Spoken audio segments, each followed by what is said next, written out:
Hello students, welcome to maths vibes. आज हम discuss करेंगे CSI या नेट 26 नवंबर 2020 लीनियर अलजेब्रा के क्वेश्चन है। पार्ट बी में पूछे गए क्वेश्चन आईडी है 521। फर्स्ट क्वेश्चन है, for a b belongs to R, let P of xy is equals to a square x1 y1 plus ab x2 y1 plus ab x1 y2 plus b square x2 y2, where x is equals to ordered pair x1 x2 and y is equals to y1 y2 belongs to R2, for what values of a and b does p function है हमारा R2 cross R2 से R पर define and inner product हमें बताना है कि P इस तरीके से डिफाइन किया गया है और A B की किस वैल्यू के लिए P जो होगा वो हमारा इनर प्रोडक्ट डिफाइन करेगा। The first one is A is greater than 0, B is greater than 0. Second one is a b greater than 0. Third one is a is equals to 0, b is equals to 0, and the fourth one is for no values of a b. सबसे पहले हम inner product define करने के लिए हमारे पास चार property hold करती हैं। अगर उन चारों में से एक भी प्रॉपर्टी हमारी होल्ड नहीं की तो हमारा इनर प्रोडक्ट नहीं होगा। सो फर्स्ट सबसे पहले हम पी एक्स एक्स निकाल लेते हैं, जहां पर जो x है वो है x1 x2। So p of x x हो जाएगा हमारा a square x1 square, a square x1 square plus a b x2 x1 plus a b x1 x2 plus b square x2 square, overall a x1 plus b x2 whole square. So ये हमारे पास p x x की value है। अगर p x x की value हमारी zero हो जाए तो पॉसिबिलिटी है कि एक्स की वैल्यू हमारी जीरो होगी, तब इनर प्रोडक्ट हमारा एक प्रॉपर्टी होल्ड कर जाएगी। बट अदरवाइज एक्स हमारा अगर नॉन जीरो है but P x x zero हो जाए तो वो हमारा इनर प्रोडक्ट नहीं बनेगा। सो उसके लिए कंसिडर करते हैं, now if A and B belongs to R star, मतलब जीरो नहीं है, ये हमारे या तो पॉजिटिव है या फिर नेगेटिव है, बट दोनों जीरो के इक्वल नहीं होंगे। देन फॉर x1 को अगर 1/a कंसीडर कर लिया जाए और x2 को -1/b कंसीडर कर लिया जाए तो p ऑफ x x की वैल्यू क्या हो जाएगी, a into 1/a plus b into -1/b, this whole square. Overall जो वैल्यू आएगी वो हमारे पास जीरो आ गई, p of x x.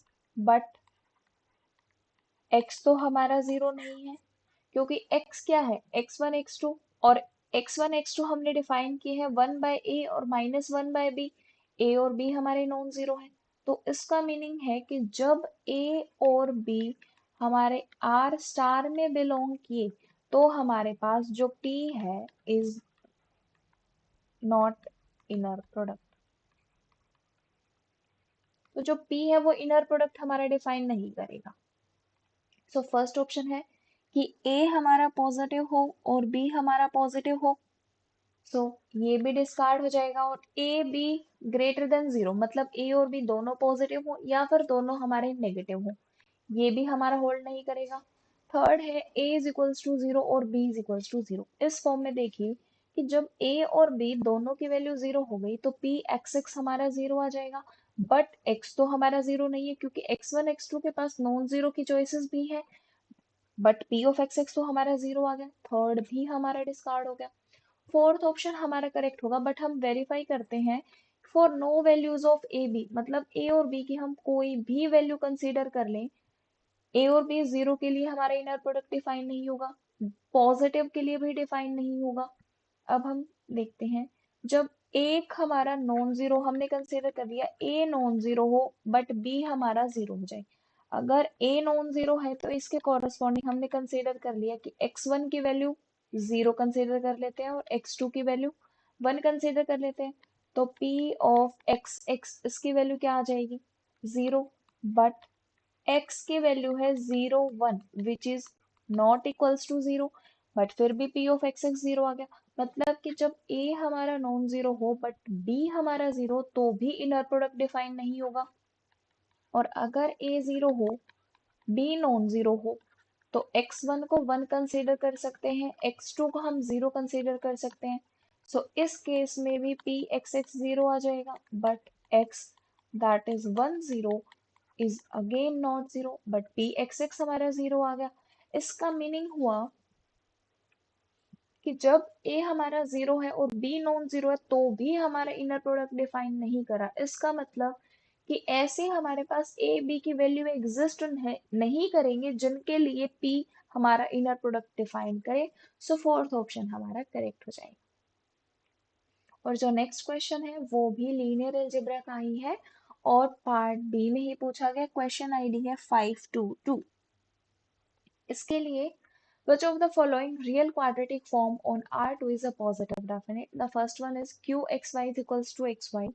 Second one is qxy is equals to x square minus xy plus y square. Third one is qxy is equals to x square plus 2xy plus y square. And the fourth one is qxy is equals to x square plus xy. इसके लिए हमारे पास एक result है for A n cross n is symmetric matrix such that Qx is equals to x transpose Ax is a quadratic form on Rn, then Q is positive definite if and only if all the eigenvalues are positive। अगर हमें कोई quadratic form define की गई है x transpose A x, उसके corresponding जो matrix A बनती है अगर वो हमारी सिमेट्रिक मैट्रिक्स हो, तो अगर A मैट्रिक्स की सारी आइगन वैल्यूज पॉजिटिव होंगी तो हम Q क्वाड्रेटिक फॉर्म को पॉजिटिव डेफिनेट बोलेंगे। अब हम ऑप्शंस के अकॉर्डिंग मैट्रिक्स बनाते हैं। एक्स वाई है तो मैट्रिक्स हमारी बनेगी 0 हाफ हाफ 0। अब इसके कॉरस्पॉन्डिंग हमारी आइगन वैल्यूज देखते हैं क्या होंगी। इसकी आइगन वैल्यूज होंगी, आइगन वैल्यूज फाइंड आउट करने के लिए अगर ये a है सो a minus lambda I this determinant must be 0। So minus lambda half half and minus of lambda this is 0। So lambda square minus 1/4 is 0। Lambda की value आ गई plus minus 1/2। एक eigen value इसमें negative भी है, इसका मतलब जो first option given है वो हमारा पॉजिटिव डेफिनेट नहीं है। Now second, x square minus x y plus y square.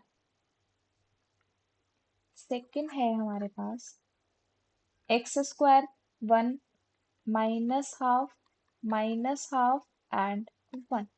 इसके कॉरेस्पॉन्डिंग जो हमारी आइगन वैल्यूज होंगी a minus lambda I, this determinant must be 0.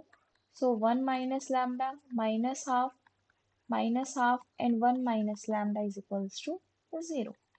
यहाँ से 1 minus lambda square minus 1/4 is equals to 0।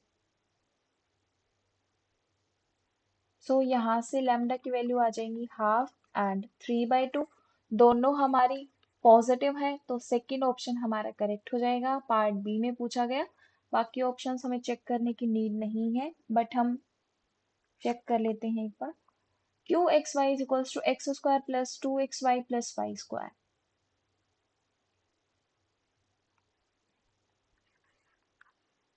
X square 1 1 1 and 1। इसकी जो eigen values हैं वो है 0 एंड 2। पॉजिटिव नहीं है, एक आइगन वैल्यू 0 है, सो थर्ड ऑप्शन भी हमारा इनकरेक्ट होगा। और फोर्थ है x square plus x y, so 1 half half and 0।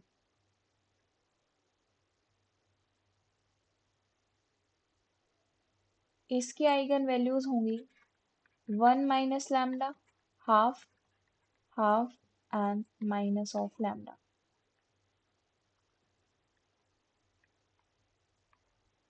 बस इसको 0 minus lambda into 1 minus lambda and minus 1/4 is equals to 0. Minus lambda plus lambda square minus 1/4 is equals to 0. So 4 lambda square minus 4 lambda minus of 1 is equals to 0. Lambda की value आ जाएगी हमारे पास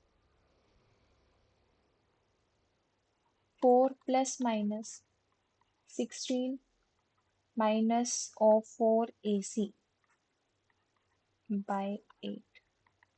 So 4 plus minus ये हो जाएगा 4√2 divided by 8. Eigen values आई है हमारे पास 1 plus minus √2/2. एक eigen value हमारी नेगेटिव भी है 1 माइनस √2/8, ये हमारी लेस देन 0 होगी. सो फोर्थ ऑप्शन भी हमारा इनकरेक्ट हो जाएगा. इस क्वेश्चन का करेक्ट आंसर है सेकेंड. अगर आपको वीडियो पसंद आई हो तो लाइक करें, शेयर करें और अगर अब तक चैनल को सब्सक्राइब नहीं किया है तो सब्सक्राइब करें. Thank you.